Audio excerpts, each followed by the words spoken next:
La noche del 30 de junio de 2026, la quietud del Palacio Apostólico se vio alterada por un gesto imperceptible pero irreversible. Sobre un escritorio de madera, un único sobre blanco fue depositado en absoluto silencio. En su interior, una carta de apenas 3 párrafos, sin saludos protocolarios, sin cortesías diplomáticas, sin el preámbulo que suele amortiguar las decisiones de la Santa Sede. Solo un decreto papal directo que, de golpe, ponía fin a la carrera de uno de los hombres más influyentes de la Iglesia Católica. El destinatario era el cardenal Augusto Ferrante, de 73 años. Para la mañana siguiente, aquel estratega que había manejado los hilos del poder eclesiástico perdería toda su influencia, quedando despojado de todo salvo de un título vacío. Lo que comenzó en esas horas nocturnas dentro de los antiguos muros del Vaticano desataría una onda de choque institucional como no se había visto en generaciones. Sin embargo, la estructura romana no imaginó que el purpurado no se marcharía en silencio. Su resistencia posterior y la red que quedó expuesta en su defensa amenazaron con resquebrajar los cimientos de una maquinaria mucho más grande que él mismo.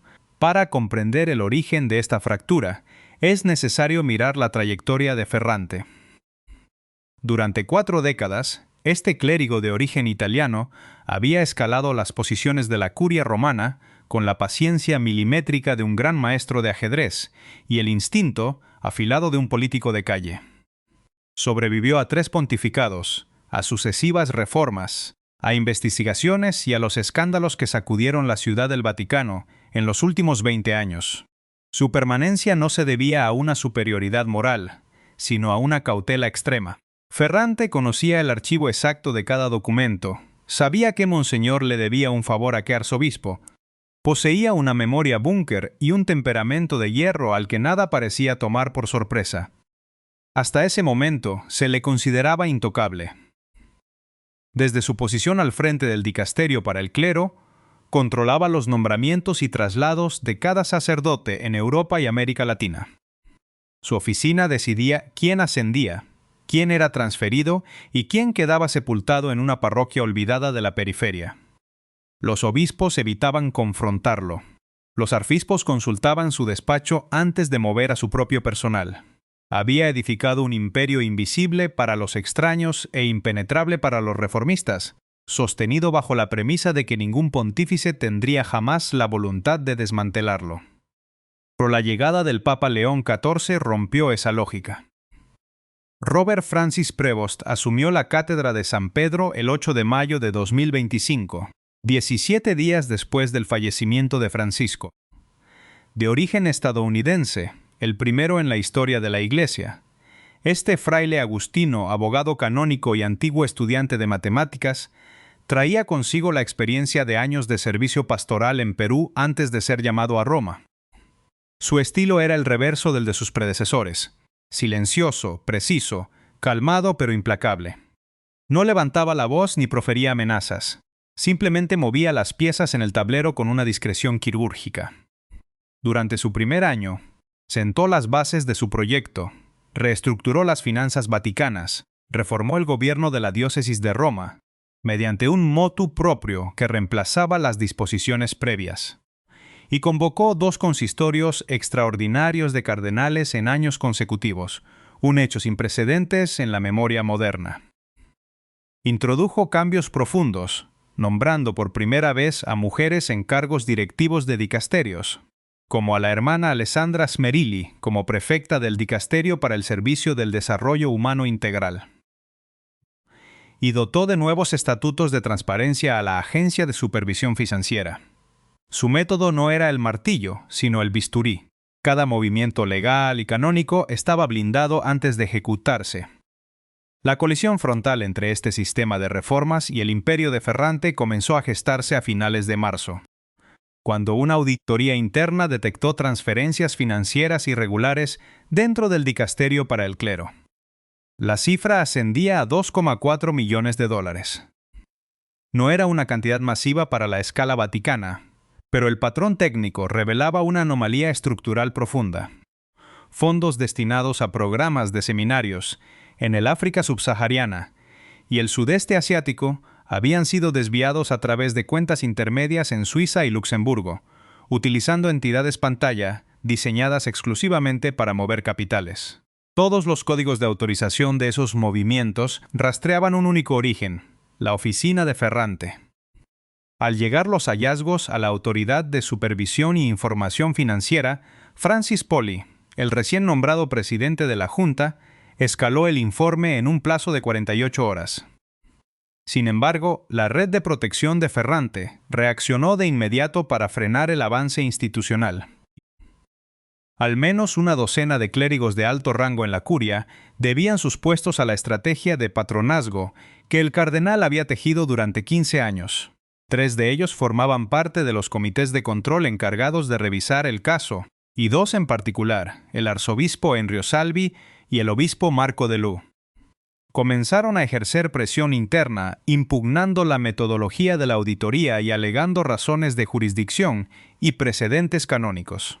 Argumentaban que los desvíos eran temporales debido a restricciones bancarias en los países de destino y que el dinero finalmente había llegado a su fin.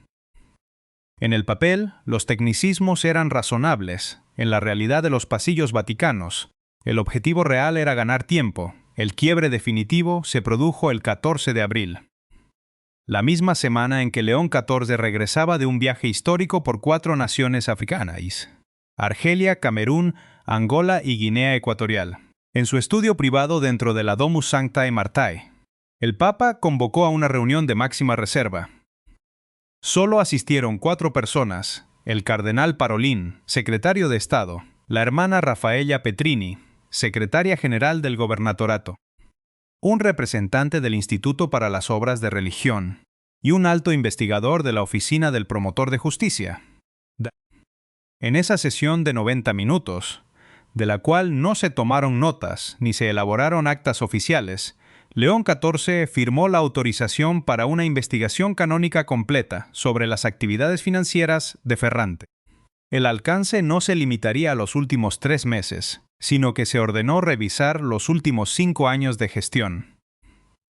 Fue en ese preciso instante cuando la fachada burocrática empezó a agrietarse, revelando que lo que estaba en juego no era una simple irregularidad contable, sino un choque total entre la estructura formal de la Iglesia y una red de poder oculta, dispuesta a resistir hasta las últimas consecuencias.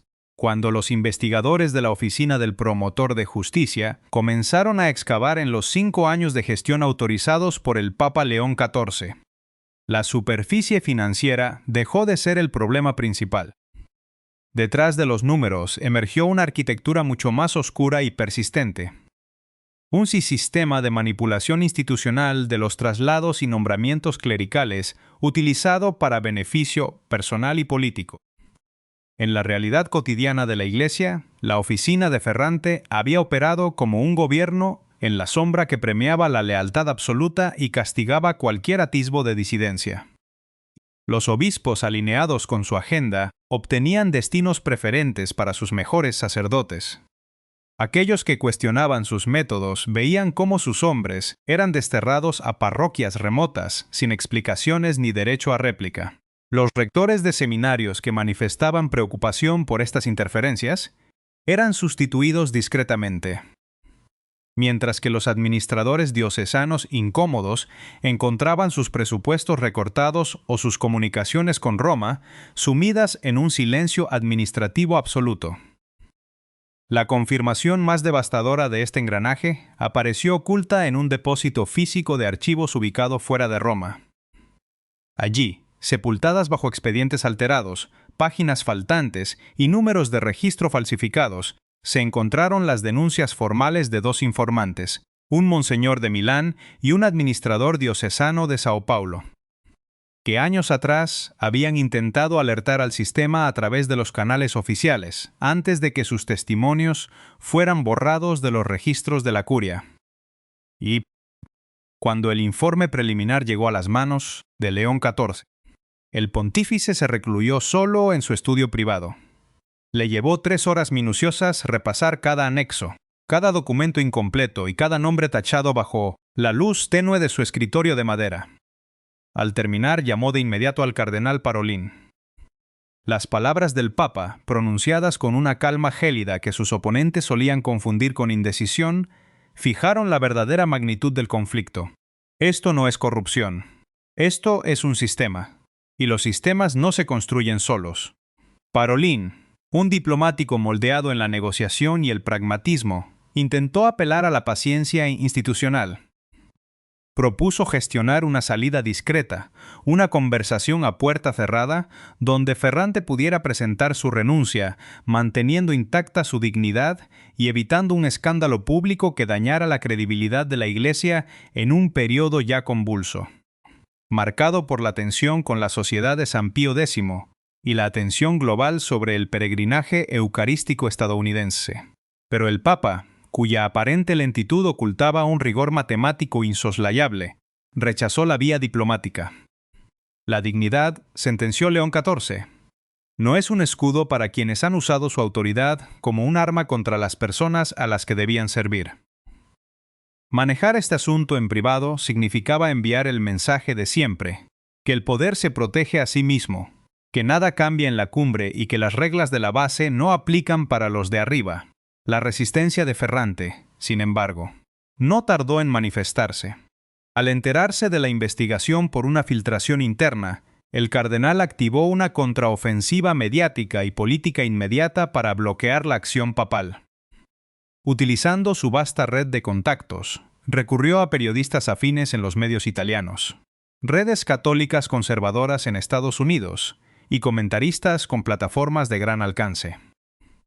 Su estrategia consistió en distorsionar la investigación institucional, presentándola como un ataque estrictamente político e ideológico. Un papa extranjero y reformista, desmantelando los cimientos tradicionales de las instituciones italianas que no lograba comprender. Para mediados de junio, la narrativa comenzó a calar en la opinión pública. Columnas de análisis cuestionaban si el pontífice estaba sobrepasando sus atribuciones y, en un periódico romano, un antiguo funcionario del Vaticano que actuaba bajo el anonimato acusó formalmente a la investigación de carecer de base canónica legítima. Ferrante intentó consolidar esta postura de mártir durante el consistorio extraordinario de los días 26 y 27 de junio. En los pasillos y durante los recesos de las sesiones formales orientadas a la gobernanza y los conflictos globales. Abordó personalmente a 7 cardenales para presionarlos a firmar una carta exigiendo la suspensión de la investigación hasta que un panel independiente de canonistas evaluara el caso. Aunque 3 purpurados cedieron, 4 se negaron de forma tajante, y uno de ellos acudió directamente al Papa para revelarle la maniobra. Con este paso, León XIV confirmó que la red de Ferrante no era una simple anomalía financiera, sino una cultura burocrática arraigada que utilizaba la maquinaria sagrada de la Iglesia como una herramienta de coacción personal, cruzando la línea definitiva que precipitaría su destitución. La confirmación de la maniobra de Ferrante en el consistorio fue la línea que León XIV no estuvo dispuesto a dejar pasar. Para el pontífice, el problema ya no era el dinero ni el patronazgo en sí, sino la cultura de impunidad instalada en el corazón de la curia. El 30 de junio de 2026, el mismo día en que firmaba la reforma integral de la Autoridad de Supervisión Financiera y el decreto de reestructuración del Vicariato de Roma, el Papa redactó la carta de destitución de su puño y letra en italiano. Sentado en el pequeño escritorio de madera que prefería sobre el mobiliario ceremonial. A las 9:45 de esa noche, el nuncio apostólico asignado a asuntos internos entregó el sobre de 3 párrafos en la residencia de Ferrante. Para las 10:15, el silencio se apoderó de los obispos de Roma. No era un temor abstracto, sino la certeza de que estaban ante un quiebre histórico, un papa que, con apenas 14 meses de pontificado, desmantelaba de forma quirúrgica la estructura que había protegido a los intocables durante décadas. Tratando la remoción de un cardenal como un asunto ordinario de su agenda de martes, la onda de choque dividió de inmediato las aguas de la curia y activó las líneas de resistencia interna. Los aliados de Ferrante quedaron paralizados. El arzobispo Salvi, quien había liderado el bloque para ralentizar la auditoría original, canceló todas sus audiencias de la mañana siguiente y abandonó la Ciudad del Vaticano en un automóvil privado antes del mediodía, alegando un viaje repentino a Umbría sin fecha de retorno. El obispo de Loo optó por una estrategia más sutil para amortiguar el impacto. Emitió un breve comunicado escrito expresando su preocupación por el debido proceso y la integridad canónica, pero evitando cuidadosamente defender a Ferrante por su nombre o desafiar de manera directa la autoridad del Papa. Por su parte, los 3 cardenales que habían aceptado firmar la carta de protesta de Ferrante retiraron su apoyo de inmediato y en absoluto silencio, apagando sus teléfonos y rechazando las llamadas del purpurado caído. El suelo se movió de la noche a la mañana, admitió uno de ellos en privado, reconociendo que la Iglesia ya no era la misma. En contraste, entre el clero joven y los obispos de mentalidad reformista, la atmósfera se volvió eléctrica pero calmada, una sensación parecida al aire limpio que queda después de una tormenta, al ver que un papa trataba la rendición de cuentas como un principio innegociable y no como un eslogan de documento. El 1 de julio, la tensión institucional alcanzó su punto álgido cuando León XIV tuvo que enfrentar una crisis de doble frente. Mientras gestionaba el impacto del caso Ferrante dentro de los muros vaticanos, la Sociedad de San Pío X desafiaba abiertamente su autoridad desde el exterior, consagrando a 4 obispos sin aprobación papal en un prado de Écone, Suiza, ante 15.000 fieles. El Papa manejó ambos frentes simultáneamente con la misma intensidad medida. Esa mañana, al reunirse con el cardenal Víctor Manuel Fernández, prefecto del Dicasterio para la Doctrina de la Fe, León XIV escuchó los informes de que Ferrante no había respondido formalmente a la carta, pero que había pasado la noche y la madrugada realizando decenas de llamadas a canonistas en Roma, Milán y Madrid para articular su defensa jurídica. «Dejen que llame», respondió el Papa con calma, «las llamadas no cambian los hechos». De inmediato, se concentró en el cisma de la Sociedad de San Pío X, ordenando el decreto de excomunión que se publicaría la mañana siguiente. 2 decisiones sísmicas en 48 horas desarmaron la expectativa global de un papa cauteloso. León XIV no era cauteloso, era paciente, y cuando la base legal estuvo firme, actuó sin dudar. La respuesta pública de Ferrante llegó esa misma tarde del 1 de julio. A través de un abogado canónico en Milán, el cardenal emitió un manifiesto de 4 páginas que esquivaba las pruebas de los desvíos financieros y el patronazgo, concentrándose en un ataque directo a la legitimidad del pontificado. Acusó al Papa de exceder su autoridad canónica, calificó la suspensión de sus derechos de voto como un acto inválido y sin precedentes, y afirmó que la investigación estaba contaminada por una agenda ideológica. Sin embargo, la frase que desató las alarmas en la curia fue su denuncia de que el pontificado perseguía una deconstrucción institucional que amenazaba la identidad de la Iglesia, acusando a León XIV de una concentración de autoridad papal sin precedentes que sustituía el gobierno por el control.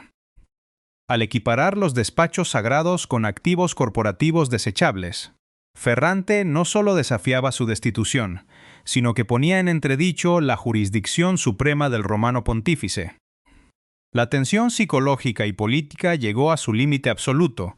El sistema entero contenía el aliento ante un desafío abierto que rozaba la acusación de abuso de poder, preparando el escenario para una confrontación total en los pasillos más profundos del Vaticano. La violenta embestida retórica de Ferrante, lejos de hacer retroceder al pontífice, aceleró el colapso definitivo de su red. El desafío abierto a la autoridad papal provocó una reacción inversa en la curia. 3 cardenales que se mantenían neutrales se alinearon públicamente con el Papa. El cardenal Parolin emitió una declaración inusual rompiendo su silencio diplomático para ratificar la legalidad canónica de la medida. Y la oficina del promotor de justicia expandió la investigación criminal a todo aquel clérigo que hubiera obstruido la auditoría.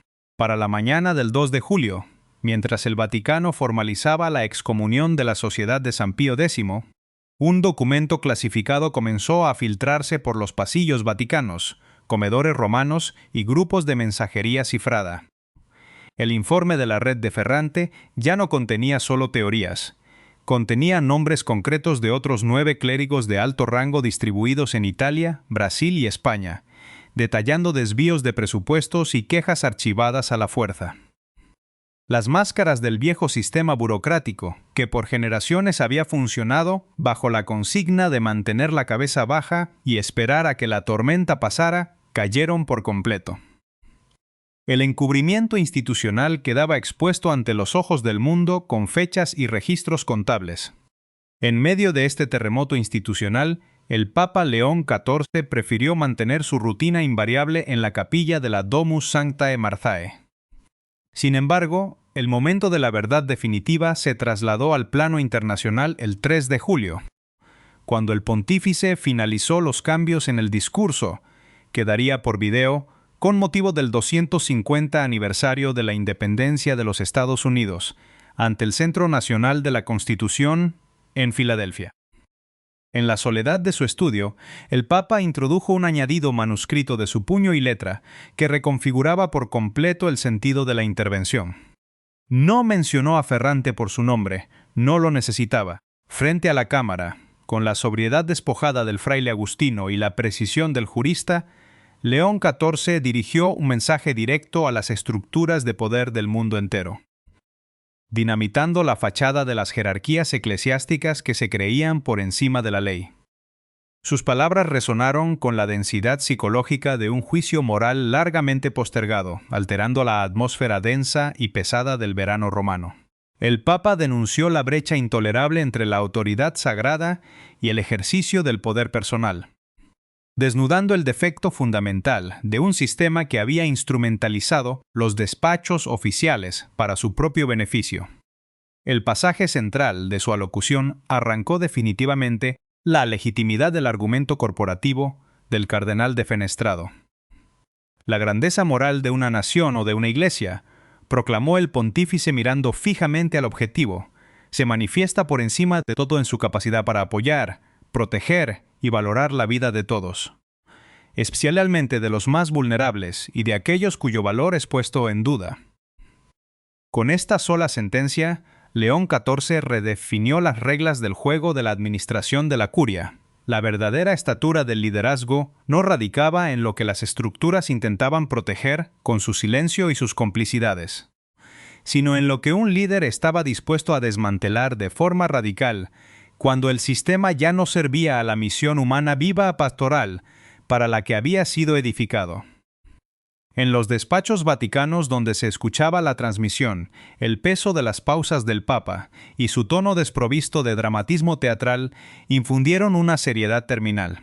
La proclamación devolvía el valor a los sacerdotes de parroquias olvidadas y a los informantes perseguidos cuyas cartas de apoyo el pontífice había leído una a una esa misma tarde en su escritorio. El velo de la burocracia ciega se rompía para dar paso a la cruda rendición de cuentas.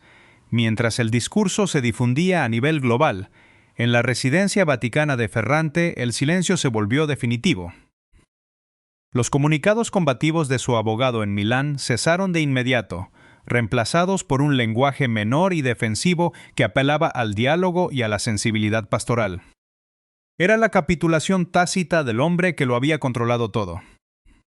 Aquellas palabras improvisadas que León XIV había lanzado un año antes en su primer consistorio de enero, cuando miró a los 170 purpurados a la cara para advertirles que esta iglesia no sería gobernada por el silencio nunca más.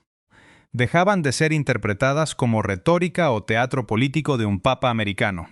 Eran una promesa ejecutada. Al quitarle el sombrero rojo a Ferrante y expandir los interrogatorios penales sobre la red remanente, el Papa fijó un precedente irreversible dentro de los muros antiguos. Cada obispo y monseñor en Roma comprendió, en medio del calor inescapable de julio, que el manto de protección histórica se había disuelto y que la luz del escrutinio no se detendría ante ningún rango, ninguna tradición ni ningún capeo cardenalicio. No era un ajuste de cuentas ordinario, ni el final de una crisis interna, era, con toda evidencia jurídica e institucional, el inicio de una transformación estructural irreversible. El eco de la destitución del cardenal Ferrante se extendió de manera irreversible por toda la estructura eclesiástica, dejando una resonancia que alteró las dinámicas del poder religioso. La pregunta que flotaba sobre los despachos de la curia romana, pesada e ineludible como el calor del verano de julio, ya no era si el sistema de patronazgo existía, sino quiénes más habían formado parte de él. La investigación en curso, ahora expandida, continuaba revisando los nombres detallados en el informe clasificado, al menos 9 clérigos distribuidos en Italia, Brasil y España, cuyas carreras y decisiones estaban vinculadas a la red de influencias de Ferrante. Para los altos jerarcas que por décadas habían operado bajo la premisa de que los escándalos vaticanos eran tormentas pasajeras que bastaba con capear, alineándose con los padrinos correctos, las reglas del juego cambiaron para siempre. El engranaje tradicional se descubrió incapaz de contener la marcha de un pontífice de 70 años que avanzaba con la precisión de un matemático, demostrando que esta vez la tormenta no pasaría de largo. El Papa no eludía el conflicto, se había convertido en el eje del cambio estructural. Mientras tanto, despojado de sus funciones y con sus derechos de voto suspendidos, Ferrante permanecía recluido en su residencia vaticana, viendo cómo el tono desafante de su defensa jurídica se diluía en peticiones menores de diálogo y unidad. La retórica final de un estratega que se sabía completamente solo, sin embargo.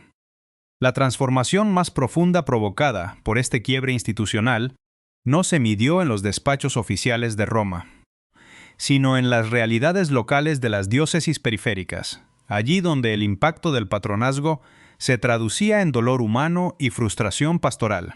La verdadera resonancia de la decisión papal llegó a través de las cartas que León XIV leía en la soledad de su estudio, misivas enviadas por sacerdotes ordinarios y fieles laicos desde África a América Latina, Filipinas y pequeñas comunidades de la Europa rural.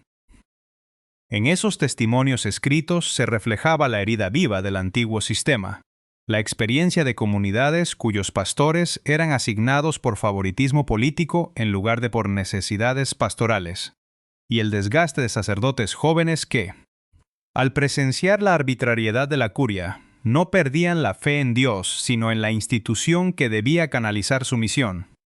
Entre todas ellas, la carta de un párroco rural conmovió hondamente al pontífice al describir el desamparo de haber visto cómo las quejas legítimas de los denunciantes anteriores, como las del monseñor en Milán o el administrador en Sao Paulo, eran físicamente sepultadas en depósitos fuera de Roma. Escuchamos palabras sobre la reforma todo el tiempo, escribía el sacerdote, pero hemos aprendido a no creer en ellas. Esta vez se siente diferente. Por favor, permita que sea diferente. Esa súplica humana e individual fue el verdadero motor que consolidó la acción del pontífice. La respuesta práctica no se hizo esperar. León XIV convocó a los prefectos de todos los dicasterios de la curia romana a una reunión plenaria con un único punto en la agenda: la rendición de cuentas obligatoria. La era del silencio institucional como mecanismo de supervivencia llegaba a su fin de forma ejecutiva. El desenlace de esta crisis devolvió la narrativa cinematográfica al punto exacto donde comenzó el pontificado, conectando la alta política eclesiástica con la vulnerabilidad real de las personas. El 4 de julio, mientras el mundo asimilaba el alcance de las reformas y la excomunión de la Sociedad de San Pío X, el Papa viajó a la isla de Lampedusa para celebrar misa en el epicentro de la crisis de los migrantes, uniendo su magisterio con el destino de los desposeídos. La historia, que comenzó con un sobre blanco sobre un escritorio del Palacio Apostólico el 30 de junio de 2026, no concluyó como un mero triunfo administrativo, sino como